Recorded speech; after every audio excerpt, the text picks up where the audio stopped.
you would like to support us, then please head over to ukcolumn.org/community, and we'd be very keen for you to join us there. It'd be very much appreciated and much needed. But also, if you would be willing to share our material from the various platforms, that would be great as well.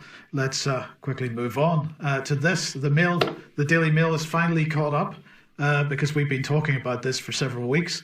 But the headline in the Mail yesterday was "Flu is almost wiped out and at lowest levels in 130 years as seasonal virus plummets 95%. Now, Brian, you wanted to highlight this particular comment at the bottom of this. Well, it's always good, as many people tell us, to go to the actual comments on the websites of the press and the media to see what the public is saying. And this was the first one I came to. And so we've got Harry saying, was this before they were told to report all flu-like symptoms as COVID and stop publishing figures on the common winter virus, or after?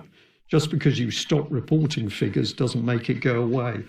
Well, that's a fairly good sentiment, but apparently not reporting does make it go away. Here's the Public Health England graph, and flu pretty much gone.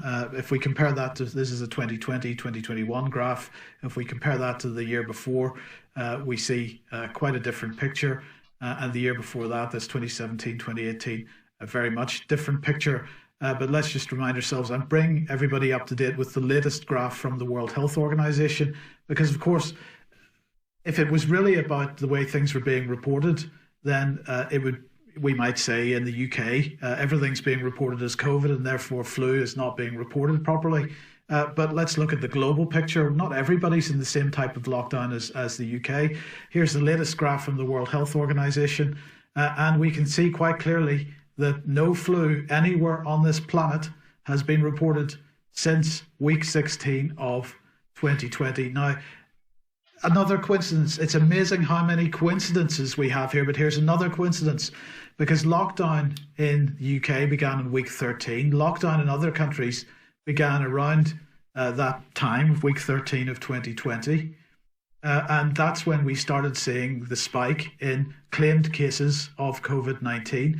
And at the same time, we see a complete collapse to nothing in the global circulation of influenza viruses. David, it was summer for most of those weeks in the Northern Hemisphere, but we had a whole half of the world where it was winter. Maybe you've got an explanation for this.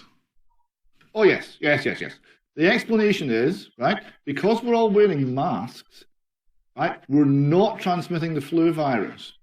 And because we're all not wearing masks, we're all transmitting the COVID virus. And those two things have to be held in the head simultaneously so that you cannot see the conflict. Yes, right, okay. And hand washing, of course, they're saying that it's hand washing as well, and social distancing.